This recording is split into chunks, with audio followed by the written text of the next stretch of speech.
Okay, now we're going to watch a 40mm magnet, which can't wobble very much. It's not a ring magnet, with these 6-wire coils and 3-phase power.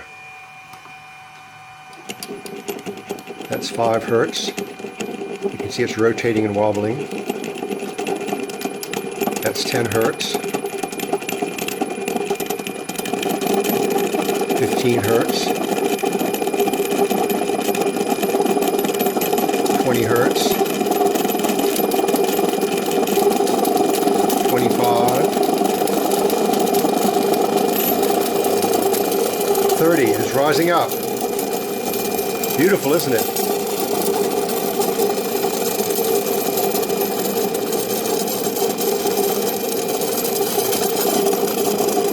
30 Hertz.